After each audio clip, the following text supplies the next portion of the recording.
Guys, we agreed that we really wanted to know most of our politicians.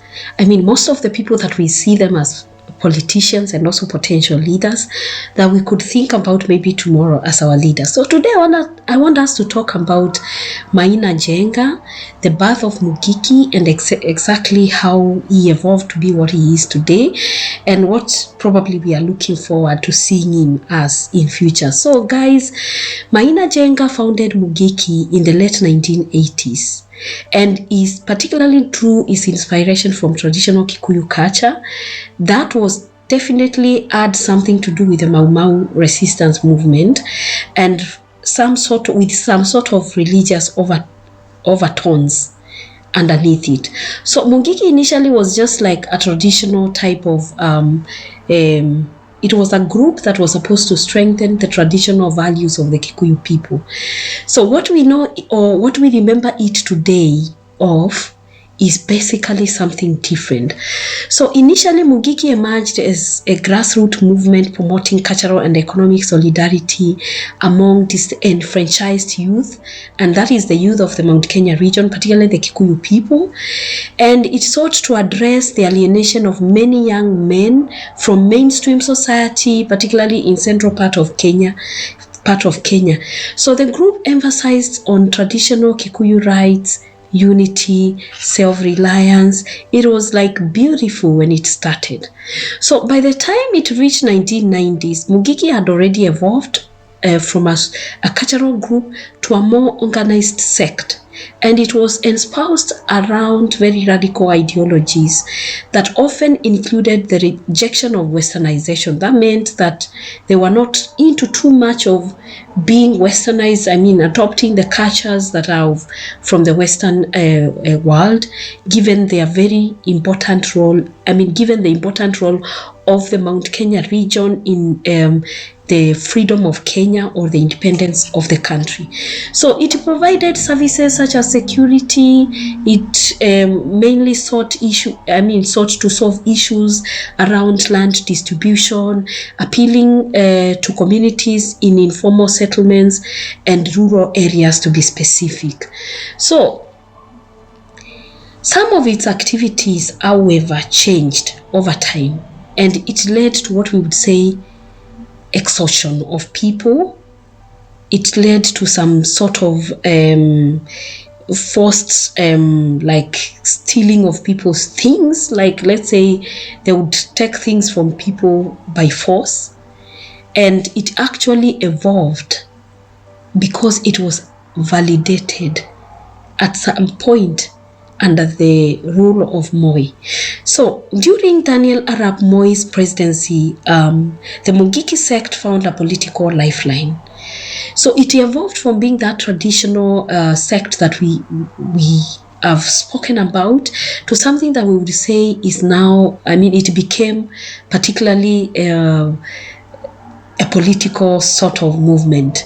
So that was the time it started facing a lot of opposition from the Mount Kenya people. The Kikuyu people, especially the elites, rejected it. And the burgeoning multi-party democracy movement under Moi's regime, or during Moi's regime, it was something that Moi was not supportive of. So he used the Mungiki to actually suppress the dissent from the Kikuyu strongholds because they were definitely supporting the multi-party democracy. So reports during the time of Moi suggested that, especially from Moi's allies, it suggested that Mungiki was used as a very useful tool to destabilize the Kikuyu-dominated opposition groups, particularly during the 1992 to 1997, between that period of 1992 to 1997 elections. So the sect had a lot of muscle because it attracted now politicians, And they started engaging even in voter intimidation, violence, demonstrations. And in return, Moi's government actually reportedly had to turn a blind eye to the Mungiki sect and its activities. And in that way, then it began to flourish in urban slums and rural areas. So that is how it became so prominent, to the extent that by the time Kibaki became the president, it had already become a very serious movement that was not just cultural, but also political. And at the same time, it was mainly organized around activities that were not favorable to the Kikuyu people.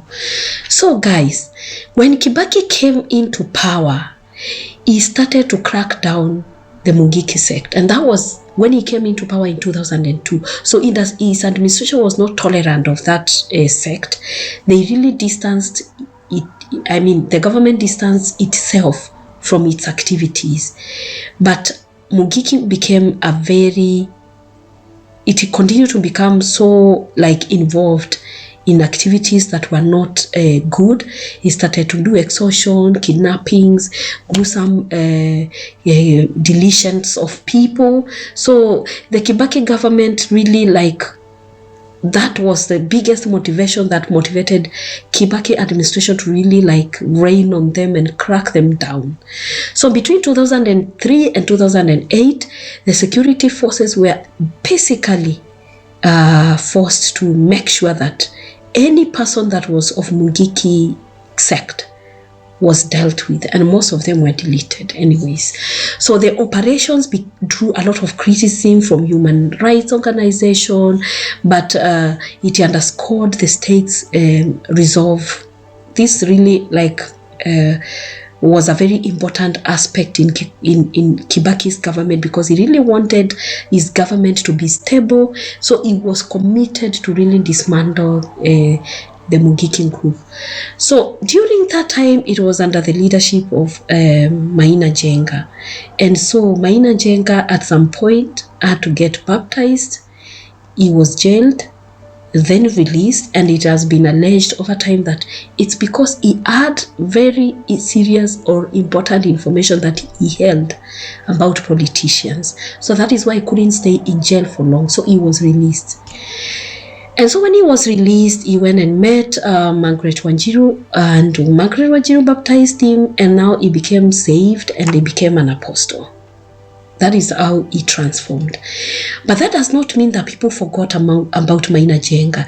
So many people continue to use Maina Njenga to mobilize the people of the Mount Kenya region. Particularly, we have seen previous associations with Mother Karua, Moses Kuria, sorry, and they had to form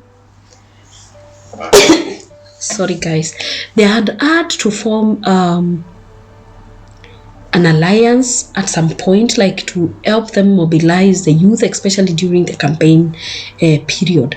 So Mother Karua is really a very senior politician in the Mount Kenya region, and so to some extent she started facing some allegations of links with the Mungiki sect, especially during the 2007 election period, and the same thing applied to Moses Kuria.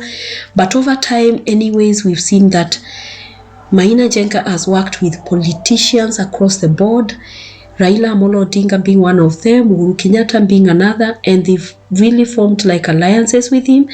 To some extent, he reached a point where he sought for a political seat, but definitely he failed to capture one.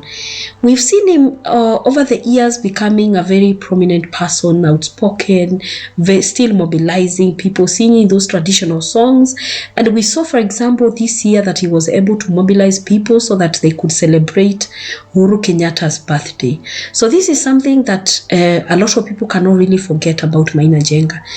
The one thing that I like doing so much in this platform is to talk about the lives of these politicians. We cannot specifically say this is what Maina Njenga did. We can't tie him down to specific things, but there is this history that he was actually involved in leading a group that actually did a lot of things that are not acceptable to the people who live especially in in rural and urban areas, particularly in the informal settlements. So guys, I don't know what you think about Maina Njenga, but he has come out as somebody that seems to be controversial sometimes, and occasionally he resurfaces as someone that is a religious leader, at the same time someone that is in the political arena. So he has really maintained a particular type of influence among certain factions of the youth in the Mount Kenya region. And so because of still the way the Mungiki was formed was to basically mobilize people to ensure that they were so unified in the Mount Kenya region for socio-economic benefit, and also cultural aspects and political perspectives, or making sure that they could capture these opportunities. That is why it has never like died out.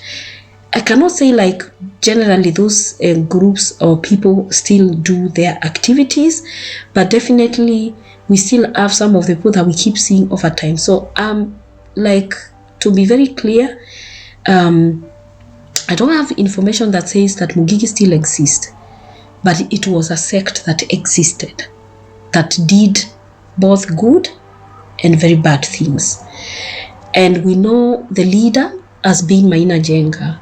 And so guys, I don't know what you think about this story, but leave us your comments in the comment section below and let us know what you think we should cover next. Bye bye.